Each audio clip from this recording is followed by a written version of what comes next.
Okay, friends, we are so spoiled in who we have on the show today. I am sitting with my friend, Emily Oster. And Emily, I say this to, I've said this to you, I say this to everybody. Shortly after my twins were born, I had a very wise therapist tell me to pick my gurus because I was stressed scrolling and Googling in the middle of the night. And my husband and I are having stress sweats as everyone's telling us we're about to really mess up our babies. And so shortly after she said, pick your gurus. And I think she was the one who was like, there's a book, it's called Crib Sheets. You need to read it. And I did. And I was like, Emily is my guru. Emily's my guru. And I so appreciate your work. Your work has brought me so much peace in my parenting journey. And so I share it with everybody. And so anyway, all of that to say, welcome back to Girls Night. Thank you for having me back, and that's very nice. I am delighted and honored to be anything like a guru for you or something. It's my favorite thing about. Well, I'm gonna actually have you. I would love for you to tell us who you are, what you do, and a fun fact about yourself. So my name's Emily Oster. I am the founder and CEO of ParentData, which is an online platform with data-based information for pregnancy and parenting. I'm also an economist by training and trade. What is a fun fact? So here's a fun fact about me. When I was a 10 and 11-year-old, I started a newspaper in my neighborhood and we would sell it. We sold it to people for 10 cents per issue on the block I lived on. And we had articles that were about what different people on the block did for jobs. And the rock sales, my brother used to sell rocks. So we would advertise his rock sales in the newspaper. And it was and my father has all of this scanned on his website, all of the copies of the weekly newspaper. There were 11 of them. And when I tell the story, it does seem a bit on brand, actually, now that I think about it. Yes, it does.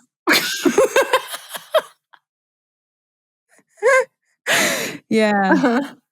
We're honestly not that surprised. We're not that. And I had these people I would get, it's I had the other kids on the block work for me, and I would put them on deadline, but they would never hit the deadline. It's a good management. It's a good management challenge. That is so amazing. That honestly is a podcast in itself, is talking to different women who are doing incredible things in the world and be like, what was your first, what did you do when you were 10 or 11? For me, it was the height of the Beanie Baby craze. And I had the Beanie Baby stuff store and we made leashes, collars, and sleeping bags for our Beanie Babies. The problem was I knew how to do, it was that finger weaving thing that you could do with yarn. I don't know if anyone, I love that. Yeah. So that's what I would do for the leashes and the collars. So I could do that, but I couldn't work a sewing machine. And so I obviously hired my mom for no pay. And so I had her on deadlines and was like, Mom, we need to pump out more sleeping bags.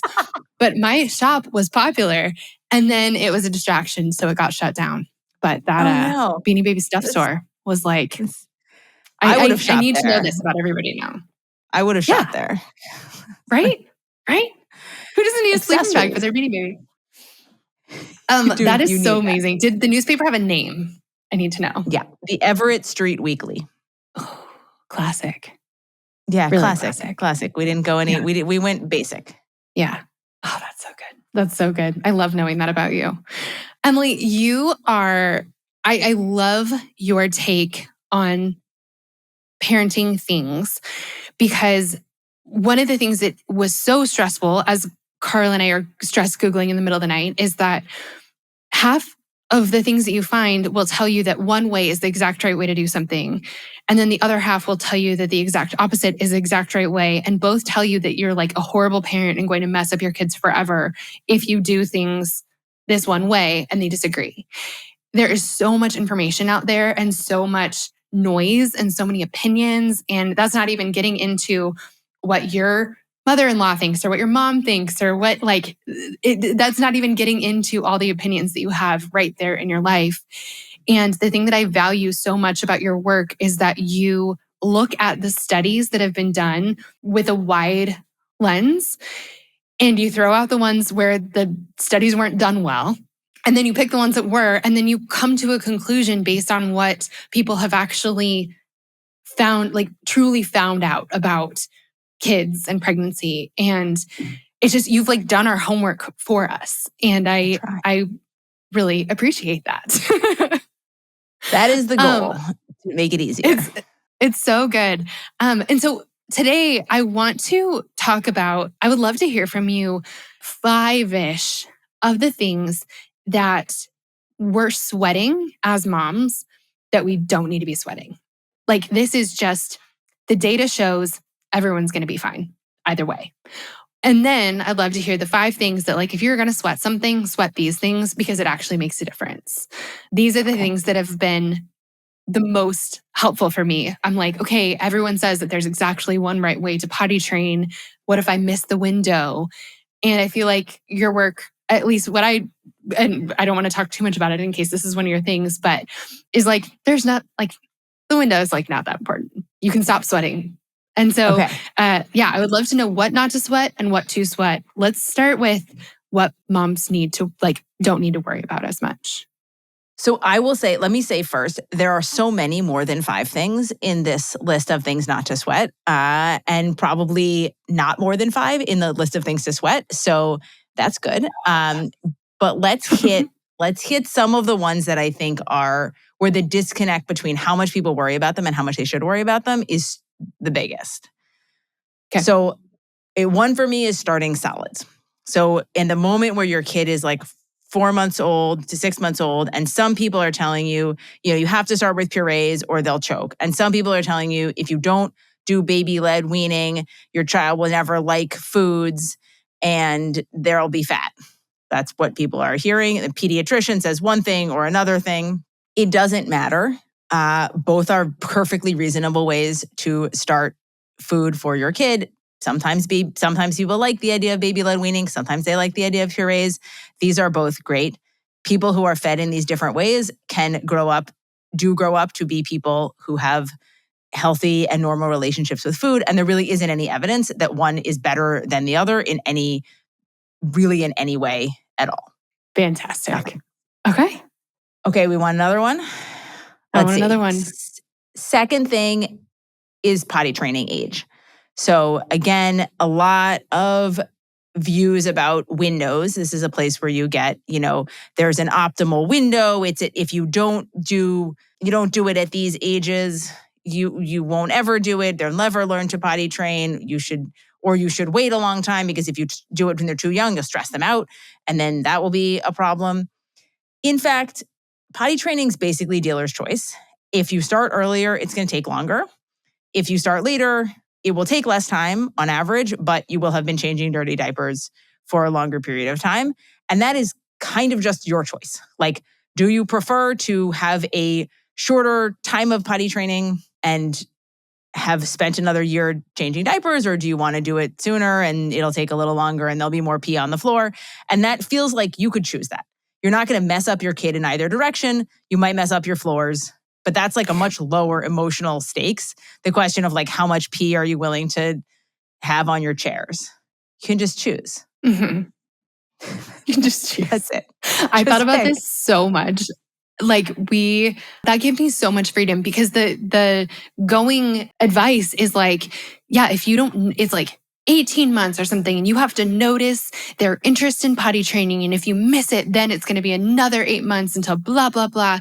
And like, our childcare and daycare, we sort of missed, like we almost were in a situation where it was like, they need to be potty trained before they go to this class, but then we switched schools, and not for that reason. And so we didn't end up getting forced into potty training, but we moved to Spain 6 months ago, and we knew we were going to do that. And I knew that I didn't want to be like changing 3-year-olds diapers on, airport floors anymore. And so that's when we potty trained. But it was so nice to be like, hey guys, this is a potty. You go in the potty. And they're like, okay, mom. And I mean, just like, I think they were a little over 3. Yeah, a little over 3. But it was, I think, so much faster than it would have been trying to teach an 18-month-old how to do it. And I really appreciate that wisdom. And you totally can teach an 18-month-old how to do it. It's going to take more time. And by time, I mean months. But, it will happen. So this is like, I think we are so quick in all of these things to say, give people the impression that every choice they make is an opportunity to mess their kid up.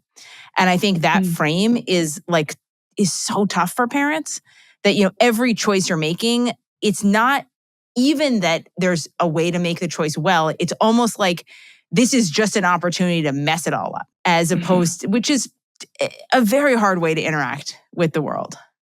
Yeah. Well, I mean, it speaks to our general fear, which is that we don't know what we're doing and that we are going to mess it all up. And so, but yeah, it does feel like you're on you're like on the edge of the knife with every decision. And so my kid's just never going to learn to go in the potty if I don't get this exactly right. And it's like, well, it's nice to hear that. No, they'll learn. They will at some point. They will. Yeah. All right, so I want to add one. I want to add another one related to the bathroom that I think people worry a lot about, which is people worry when their kid does not stay dry through the night. So, tell me kids. More. Mm-hmm. So when you train a kid to use the toilet, you are training them for times they are awake, and it can be years before they are able to go through the night without a pull-up. And that is totally developmentally normal. Your body needs to mature to wake yourself up. And so until the age of really 7 or 8, it would actually be quite sort of a typically developing kid will sometimes just be a kid who sleeps really hard and pees through the night. And then they will eventually develop that. And this is something I think parents worry a tremendous amount about, that like, what's wrong with my kid? They're in kindergarten and they're still, wetting a whole pull-up every night. Like, that's totally regular. Don't worry about it until they're significantly older than that. Oh, that's so awesome. That's so awesome. Okay, that's so awesome. That just saved me stress that probably would have hit in the next future 6 months or so. Yeah, future stress. That's your future impending stress. Yeah, it was definitely coming. That's so awesome. So there's genuinely nothing like, do you need to try to steer away from it, or nope. Hey, let's drink less at night, or it's like, nope, it's just very okay that you pee. If your hit kid sort of is in the range of 7 or 8, they will start talking about limiting fluids at the beginning of the night, maybe waking them up and sort of training their brain a little bit. But for the vast, vast majority of kids, they will just get there on their own. At some point around, a little bit before that, around those ages, you just notice a bunch of days in a row, they'll wake up dry, and then that's it. You just take away the pull-up and you're done. So it's very normal to be buying pull-ups for your kids at 7. Yes. Oh, man. That should come in the baby manual that does not exist. That is fantastic. Okay. Yeah. All right. Okay. What's next? Okay, we're at 3. Let's see. 4. Don't worry about your kid watching fast-paced cartoons. Oh, I am worried about that. Tell me more. And I would sort of frame this a little bit more broadly. When we think about TV, people worry about how much TV their kids watch. And I've talked about that before. I think that, you need to frame TV inside the other confines of your choices, of your family's life. If they're watching TV all the time, then they're not interacting with you.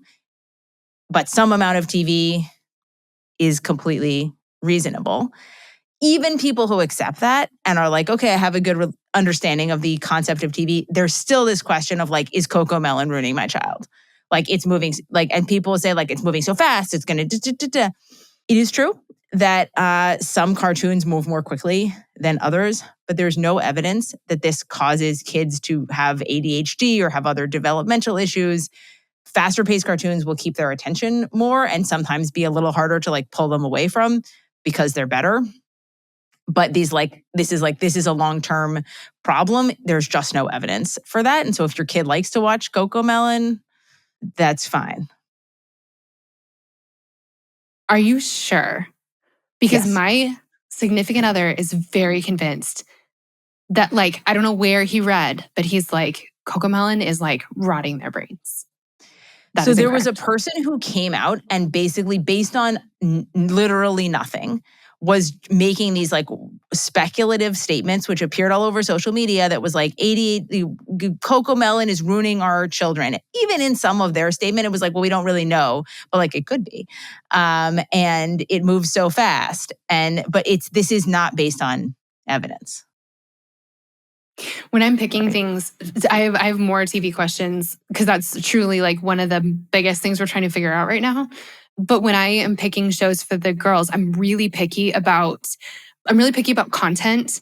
If kids are unkind in it, or if I feel like it's, I don't know, like I stopped them watching a show because the main character was like taking selfies and like, I don't know, but I'm like, you can wait a good while before you figure out what like a ring light and a vlogger and stuff is. I feel like, as I sit in front of a ring light, like I get it. It's technology, fine. But like, I just don't need you taking selfies at 4. So I'm thinking about stuff like that. So that makes a lot of sense in the sense that our kids can learn from TV. And so that means they can learn things that are good. They learn things that are bad. We actually have some good evidence about things like Sesame Street. Kids can learn letters and numbers. And so sometimes we might think, well, educational TV is like an opportunity. And I think that's one way you could have them watch TV like that. I actually think your frame I like much better, is like, I don't want them to be watching things that are going to scare them or like send values that are not the values that I have in my family. And that is the way I always think about content on television, that I'm not actually looking for the TV that they watch to be the thing that teaches them. Like, my kids go to school, that's where they learn. They can learn things from me. TV is not where they're learning, but there are things that I would not want them to watch. And I would limit the downside, as opposed to thinking of TV as like this educational opportunity, which I don't think is very consistent with, which I don't think is as productive. And some TV is just neutral. Like sometimes kids just watch cartoons because like they're fun. We're going to go down this path because again, I'm selfish and I have you sitting here and this is something we're talking about my family. I did a deep dive on ParentData, which I love, faithful subscriber. And I saw something about, I think in a podcast interview, I need to listen to the whole thing, about TV where it's like, instead of saying this many hours of TV, let's instead say this many hours of like unplugged time. Am I getting that right? Yeah, I think it's the overall frame is about thinking about like, what is the structure of the day and when are the times that TV fits in your family, while recognizing that the things you want to prioritize are, things like family time, family dinner, like there are other pieces that are more important. And that when we think about time spent in TV, the core thing is what's it substituting for? What else would you be doing if you weren't watching TV? And many of the other things we are doing could be productive, but sometimes like my kids are watching TV because I'm making dinner.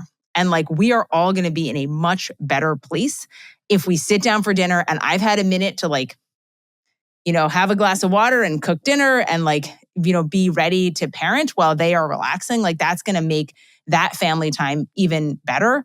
And that's a really good use of some kind of television. Okay. So it's more, what is it? What are you missing out on because you're watching TV than it is watching TV is so bad? Exactly. I think sometimes what's helpful for people is I tell them like, think about, instead of thinking about it as TV, which we already have this frame of like, that's bad, like less of it is bad. Think of it as like, what if your kid said like, I want to go like sit and meditate in my room. I want to go stare at the wall in a meditative pose. You would be like, that's not bad. You might even think that was like a positive thing, but you wouldn't let them do it for 9 hours a day because they also need to like hang out with you and read books and like go outside and play. And so if we sort of take off the like emotional frame of like TV is bad and we're just like, TV is a thing that is part of the things that we do, but shouldn't be the only thing that we do. And unlike meditating, it's really appealing. So if you let kids kind of do as much as they want, they will do a lot more of it than it probably is ideal. Okay. I was going to ask you about this at the end. I know from reading crib sheets that if you're thinking about TV as like a teaching tool, kids under 18 months? something like that, like aren't going to Yeah. learn anything from TV. So That's putting right. them in front of a TV, they're not going to be like an early reader or early talker because No. they watch TV. But older kids, which I've totally seen, can learn things from TV. But like what I'm curious about, and I haven't really been able to find much about, is people really do talk about TV being like causing like behavioral issues in kids. And I don't know if it's like kind of a dopamine addiction kind of thing, but like, what can you tell me about that? Like its connection, not to test scores necessarily, but behavior in a bad way. So the studies that show those links are full of correlation with basically no evidence of causality. I think the simplest way to explain it is you can find studies that show, kids who watch 4 hours of TV a day before the age of 2 are more likely to, have behavioral issues when they're older than kids who watched no TV before, on average before they were 2. And so what I would say is like, think about, that's not random. There are some families where the kids are watching 4 hours, the 18-month-old is watching 4 hours of TV a day, and some other families where the 18-month-old isn't watching any TV. And those families are different. And they are different in a lot of ways that are not just the TV. And so to look at those two families, compare the kids, look at their behavioral diagnoses and say, oh, it must be the TV, I think really ignores all of the other things that are different across the families. And in that case, in a lot of these cases, the fact that actually parents may be using television because it has sort of early signs of dysregulation, which are in fact signs of behavioral issues down the line. It's almost like the behavior may cause the television rather than the television causing the behavior. Oh. So if your kid is sort of one of the, like if kids are sort of having trouble self-regulating, parents will sometimes use television to kind of dial the kid down. But if that is then actually should be taken as a signal that, the kid has some signs of ADHD, and then later you see they're more likely, it's not that the TV caused that, it's like the other way. So there are a million studies like this, and I don't think any of them show any strong evidence of causality. So it really, truly is with TV. Is there something else you need to be doing that like you care about that would be good for you? Okay, if you have some space to fill and someone needs to cook dinner or you need to just like hang out for a second, it's okay. Yes. It's just make sure you're not like taking up time that should be used for something else. Yeah, and don't have them watch a slasher film because they'll scare them. Yes, absolutely. Is this true for iPads too? Like, we didn't this is like people would love details about it. They want to be like, okay, tell me like, is the iPad or the phone, like we have no idea, but there is no reason to think this basic frame would be different for like a large TV and a small TV. And it's like, it's different when we talk about older kids and phones where like the sort of phone is always with you and that's a different kind of interaction with screens. When we're talking about kids and like passive TV viewing, there is no reason to think the iPad and the TV would be different. That was amazing. Thank you. It's like not it. This has been. I'm sweating about this more now than this is the thing for our family right now is like, where's the line here, and how do we make a decision that is like right for us? So okay, thank you for counseling me through this. Tell me another thing that we don't need to be worrying about as moms that we spend a lot of time worrying about. Okay, I'm going to go back to the beginning. You don't need to worry about engaging your newborn intellectually. I think this is like a very early, like I need the contrast flashcards. I need to be like having the baby in tummy time, and I need to be showing them the flashcards because that's the best for baby brain development. Don't think about this. Like if you think that's fun, if like you're looking for something to do and it's like, I'd love to show my baby some flashcards, like that's super. Show them the flashcards, but do not get into something where like I'm playing them the Mozart, I'm showing them the flashcards, and I'm convinced if I don't do this, they're going to be a loser, because these things are just not important. Whatever you want to do with your newborn is fine.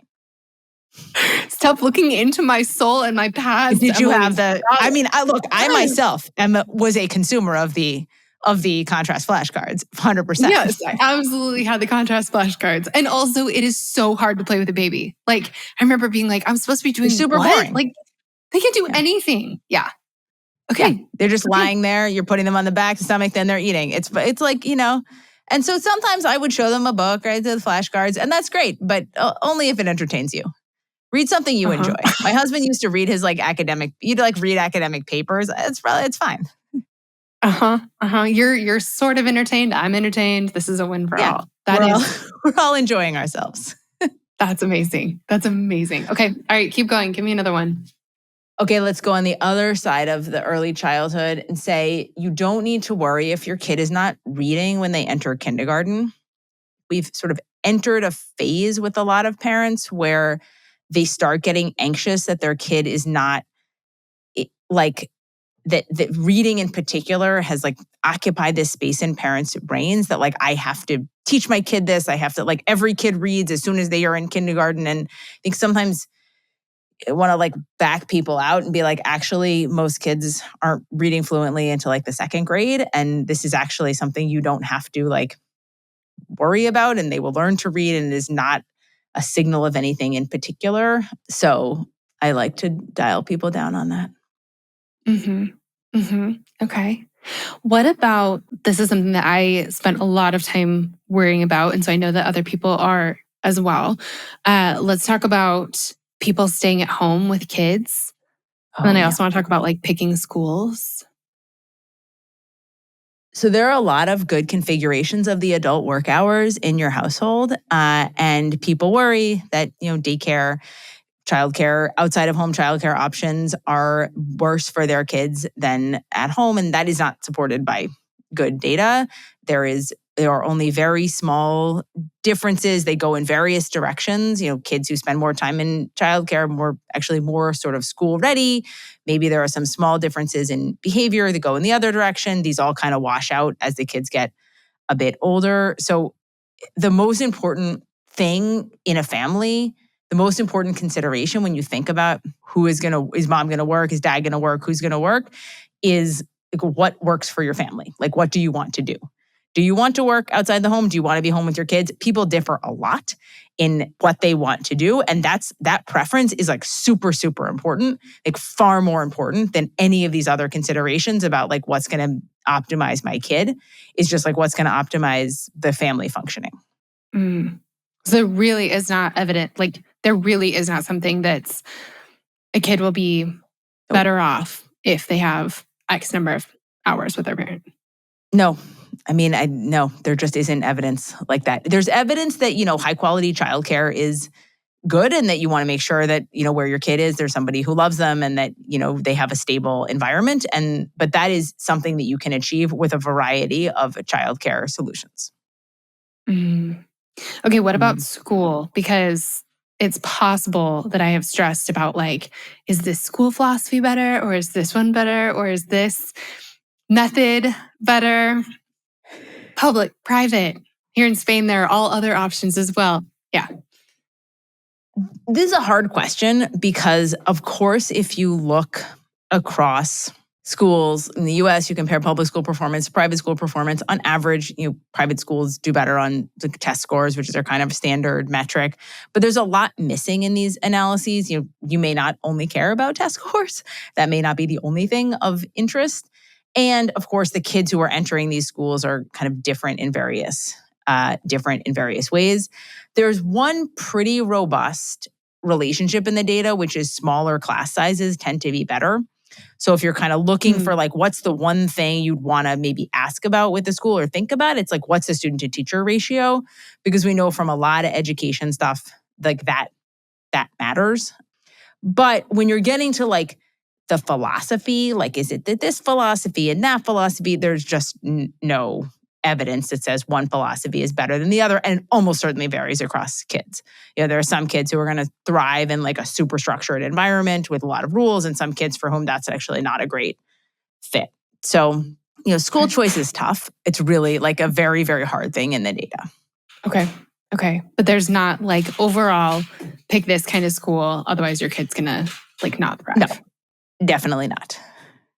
There's that word optimize is so hurts a little, because that's it does, because that's exactly the right word. Is you're trying not to mess up your kid, but also you're trying to give them, we would say the best chance in life, or set them up for success or whatever. But especially when they're tiny, like, I don't know, optimize is the appropriate word. I think And part of that's what's tough. what's tough about this as a parent is recognizing how little control we have, and that our kids are like, we can provide good scaffolding, good, we can, like, there are things we can do to help our kids be like happy and feel supported.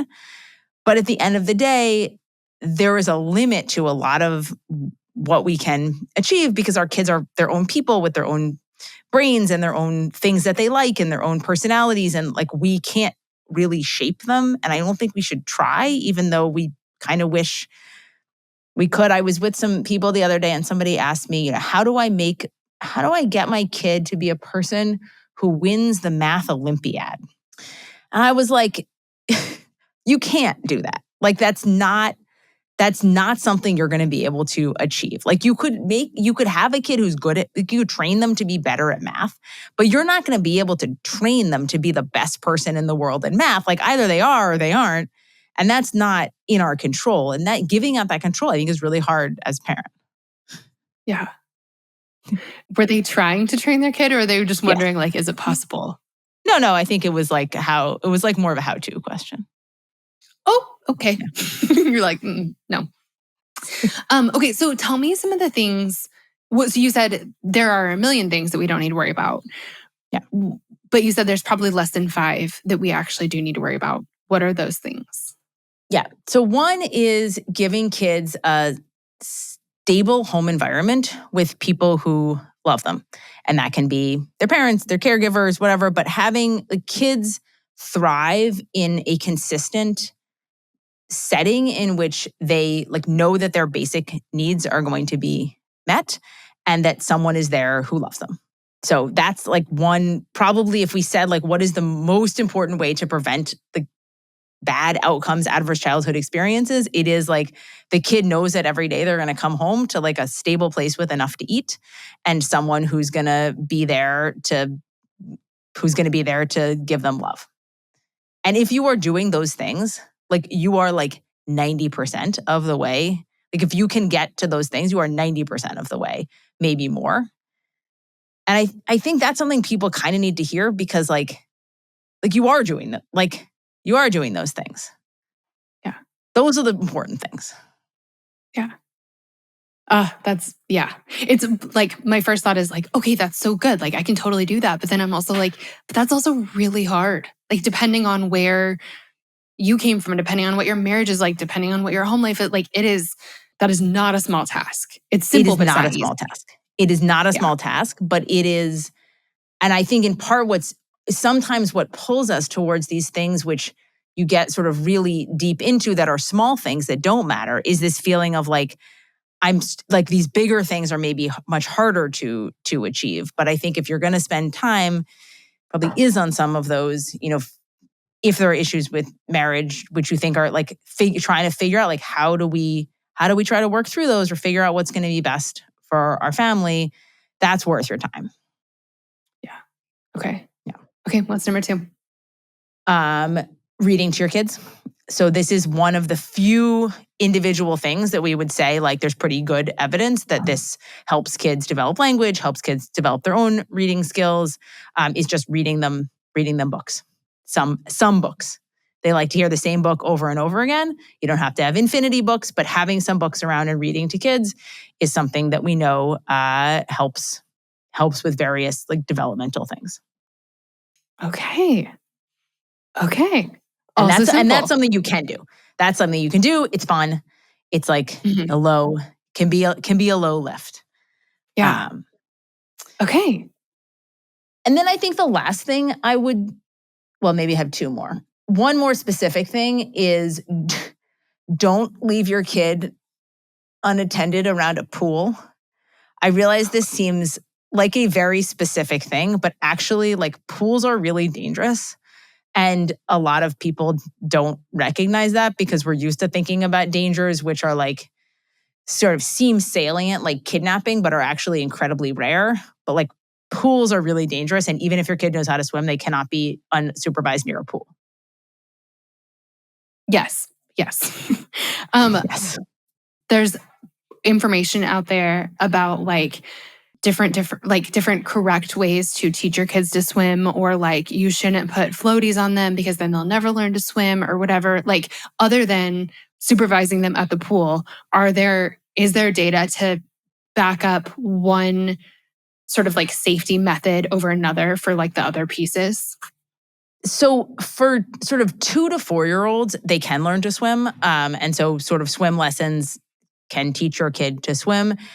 The concern with floaties is that if your kid is swimming in a floatie, that they will be like overly optimistic about their own skills, and then they might like try to jump in the pool without the floatie and then not actually be able to swim. So that's less about like not learning the right strokes and more about like the optimism of a kid. But I actually think all of this is like, yes, it's great to get your kid swim lessons and they will learn to swim. You should still supervise them. Like there's sort of no substitute in this case. And I think we don't want to get to a place where someone's like, oh, my 1-year-old did infant swim rescue, so it's no problem to leave them alone by the pool. Like that's not true. You need to supervise around pools. Okay, that's awesome. And then you said you one more sort of general I have one? one more, which is as your kid gets older, and they go to school, things will happen at school that are out of your control. And they will get to a point where like an age where you cannot help them. Like when your kid is 3 and some kid bites them on the school playground, you're going to call the teacher and be like, hey, my kid got bitten. Like, it's not cool. Let's have a discussion. But when your kid is 12 or 13 and someone is mean to them at school, you are not, for the most part, going to call and step in there, or someone says, I don't want to be your friend. Like, I don't want to be your friend anymore. That's not going to be your business anymore. And the most important thing you can do as a parent, and we know this from data, is just be a stable place to come home to and a place where they know that someone loves them. And that's all. You can say like, I love you no matter what. And that's what you can provide. And we know that even if you look at kids who are all bullied, the ones who have like feel like they are like stable and they have stable family relationships are way more resilient to that bullying. So you can't prevent people from being mean to your kid. You can just be the place where they know like at the end of the day, someone will be nice to me. And that's what mom is, or dad, or all the parents, or siblings. Okay. I really love that. Emily, I know that you have a new, well, okay, first of all, give us a plug for ParentData because I love it. I want people to be able to take advantage of your resources. So give us a rundown of like ways that we can tap into your experience and knowledge and work. And then also, I know you have a new thing called PregnantData, and I'd love to hear about that too.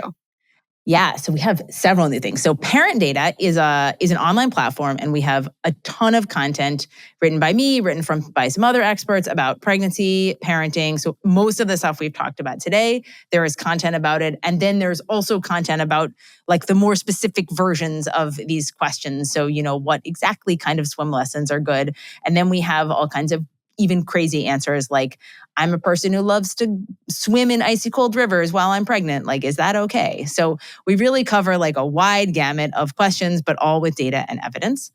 And there are 2 things that I think are newish that are really exciting.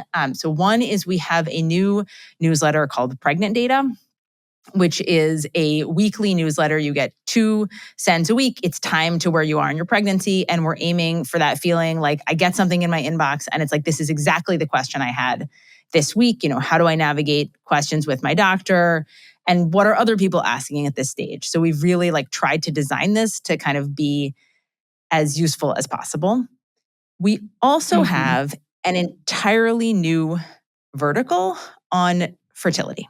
So we have a ton of new content about getting pregnant. And going all the way from like, I'm just starting my journey, I want to know when I should have sex and like, how does ovulation work, to, I'm going through infertility treatment and I really want like evidence-based, non-predatory advice about what I should be doing and kind of everything in between. So that is a new space for us, but I think one where we can really serve many of these same questions because that time is so confusing and so hard to navigate. Thank you. So it's you. all at parentdata.org. Thank you. I wish I would have had those things. Can you tell us, because I sort of mentioned this at the beginning, but like I don't trust my explanation of it. Really quick before we go, tell us kind of what the process is that you guys go through when compiling this information, because it is so different from the way that other people like. Okay, yeah, it's a website and there's parent in the URL. Why is this so different from something else that you could find on the internet? Yeah. So I think there's sort of two answers. So one is like I have a PhD in economics. My training is in data analysis and is understanding the correlation and causality. And when I am reading studies and trying to answer questions, I am reading them with a critical eye and pulling out the ones that are the best evidence and tossing the ones that are not. And so relative to a site that would say, well, here's every study says something different, I'm like, here are the best studies. Here is really what you need to understand about this to kind of put it all together in context, not just one study, but like all of the information. And the second thing that I think really differentiates is we are not trying to tell you what to do. We are trying to give you tools to make the best decisions for your family. So it's not, here's my system for this, here's my system for this. It's like, here is the evidence for that. What does the evidence say about sleep training? So you can think about, does this seem like something that would work for me or not? What does the evidence say about circumcision? So I can decide if that's something I want to do or not. As opposed to, the best way to parent is this, that, and the other thing. We're really aiming for kind of non-judgmental, decision-oriented advice that recognizes that people are going to come with their values and preferences, and they're going to make different choices based on the same data. And that's what we want everybody to be doing. What are some of the things when you're throwing out a study? Like one of the things that I love about ParentData, the newsletter, is that I won't even have heard of a headline sometimes until I get it in my inbox and it's like, oh, everyone's freaking out about bird flu or something. I'm like, well, I hadn't, like, it's like you guys get it right at the beginning, right before the frenzy gets started of all the different things that we could be worrying about with this latest headline. So what's happening that's wrong with the studies that we're hearing about on Instagram or even on our news sites? Yeah. I mean, there's basically two things. One is that a huge share of studies are confusing correlation and causation, or are like overreacting to some effect that is very tiny. There's so much demand for like what I call panic headlines, like clickbaity headlines that are like, worry about this one thing. You may or may not recall the like discussion about black plastic utensils, which was like maybe 6 months ago. It was like everyone has to throw away their black plastic utensils. And this got not only into my Instagram and all over TikTok, but also like the things that come with like takeout or like your like spatula. Your spatula. And it was to the point where like the New York Times was like, throw away all your black plastic utensils.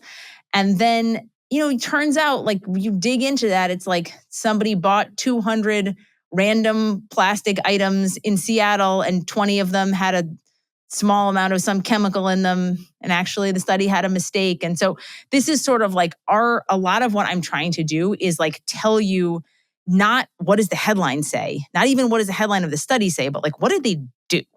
And I think that's for me the most important thing for people to understand, like what did they do and where does this fit in what we know already? There's like a temptation to say the latest study is the only thing we should pay attention to, but almost all the time it's kind of coming in the context of something we already know. And it's really important to know the things we already know so we can understand, is this something we should worry about or is it not, which is more common. I love that. Okay, well, we'll link to all those things in the show notes. Emily, thank you again. Thanks for coming on, and thanks for lowering our collective blood pressure as moms. We desperately need that, and it's Thank you for having me. It's always super fun to talk. And tell your husband it's fine for your kids to watch CoComelon. I know it's not that I love Cocomelon. Actually, the time that we watch it is when I'm brushing their hair. They both have really curly hair and it's like super tangly. And it's the thing that sucks them in so deep that I'm like, great, we need to clip fingernails. We need to like brush hair. I save it for those moments when I'm like zone out. It's like that and on the airplane. Those are the times you really need them to be like focused on something other than screaming at other people. Just like get in there. That's perfect. Okay. Well, I'm going to tell him. Enjoy. I'm going to tell him. Emily said. Emily said. Yeah. Thank you. I really appreciate it. Thank you.